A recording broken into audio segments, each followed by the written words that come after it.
Hello friends, welcome back to my channel. তোমরা সবাই কেমন আছো? আশা করছি সবাই বেশ ভালো আছো। আমিও কিন্তু বেশ ভালোই আছি।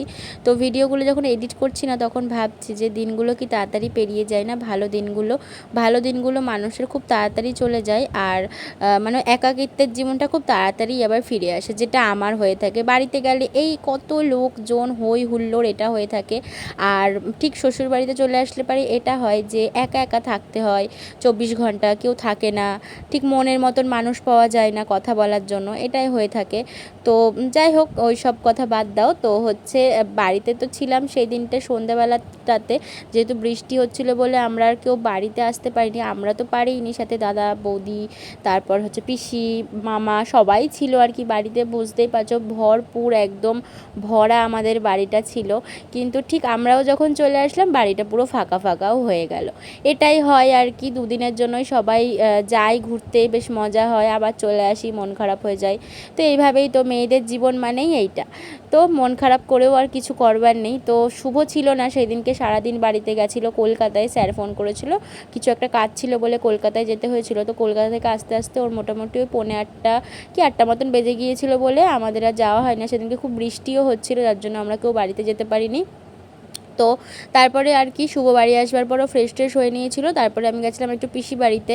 তো এই যে আমাদের পুচু পাখিটাকে না দেখলে তো ভালো লাগে না, যার জন্য আর কি গেছিলাম একটুখানি পিসি বাড়িতে। তো আর সেদিনকে রাতের বেলা বাড়িতে এসে আর কোনো ভিডিও করা হয়নি। এই যে আমরা পরের দিন সকালবেলাতে এই যে বেরিয়ে পড়েছি। এখন যাব কিন্তু কৃষ্ণনগর। তো আমাদের তো মানে কি বলবো, যাব করে যাওয়াই হচ্ছিল না, তার একটাই কারণ এই বৃষ্টি।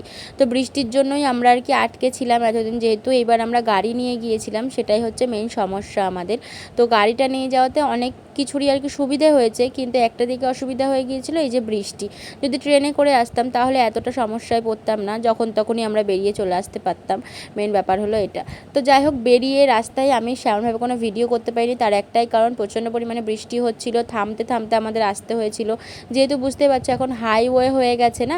তো হাইওয়ে দিয়ে আসতে গেলে পরে কি হয়, মানে কোনো আর কি মানে দোকানপাট পাওয়া যায় না। আগে যেমন নর্মাল রাস্তা ছিল, তো যেখানে সেখানে দোকান দাঁড়ানো যেত আর কি। মেন ব্যাপার হচ্ছে এটা। তো এখন তো আর সেই সিস্টেমটা নেই। এখন আর কি হাইওয়েতে উঠা মানেই আর কি তোমাকে ভিজতে ভিজতেই আসতে হবে, এরকম একটা ব্যাপার। তো যাই হোক, ওই সব কথা বাদ দাও। বাড়িতে চলে এসেছি। আসবার পরে ফ্রেশ ট্রেশ হয়ে ঘর বাড়ি পরিষ্কার করে নিয়ে আমি একবারে খাওয়া দাওয়া করে একটু ঘুমিয়েছিলাম। তারপরে সন্ধ্যাবেলার দিকে উঠলাম। তো উঠে দেখলাম বৃষ্টি হচ্ছিল না বলে বেরোলাম। একটু বাজারেও যাওয়া ছিল, কিছু দু একটা জিনিসপত্র আনবার দরকার ছিল। আর সাথে আমার একটু সোনার দোকানে যাওয়ারও দরকার ছিল, দু একটা জিনিস আমার নেওয়ার ইচ্ছা ছিল আর কি, যার জন্য মেন আর কি আমার যাওয়া।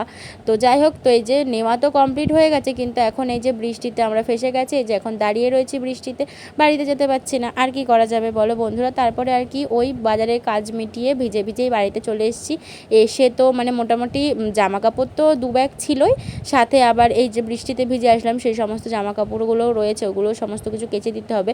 রোদ যতদিন না উঠছে ততদিনের মধ্যে কিন্তু কোনো কিছুই কাচতে পারবো না। তো সোনার দোকান থেকে চলো কী কী এনেছি এবার তোমাদের সাথে শেয়ার করি।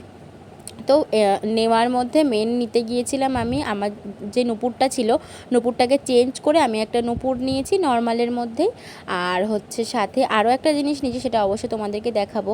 তো এইগুলো নেয়ার কারণ হচ্ছে কি, নুপুরটা না আমার ছিঁড়তে ছিঁড়তে অনেক রূপও হারিয়ে গেছে, যার জন্য আর কি আমি মানে অনেক চিন্তা ভাবনার পরে আমি এই নুপুরটাকে নিলাম। তো আর কি করা যাবে, তার সাথেও নিয়েছি আমি আরও একটা জিনিস, যেটা তোমাদেরকে দেখাবো। তোমরা হয়তো ভাবতে পারো যে এই তো সবেমাত্র বিয়েবাড়ি থেকে আসলে, এর মধ্যেই আবার গোল্ড জুয়েলারি, সিলভার জুয়েলারি কেনাকাটা করতে শুরু করে দিলে। আরে বাবা, সেরকম কোনো ব্যাপার নেই। এইগুলো আমি আর কি এক্সচেঞ্জ করে নিয়েছি, আর জাস্ট আর কি ওই মজুরিটা দিতে হয়েছে হয়তো আমাকে।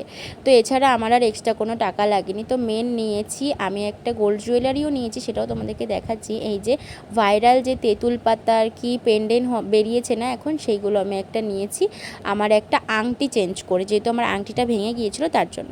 তো চলো, আজকের এই ভিডিওটা এই অবধি থাকলো। দেখা হবে নেক্সট একটা ফ্রেশ একটা কোনো ব্লগে। তো এখনকার মতন সবাইকে টাটা, সবাইকে জানাই শুভরাত্রি।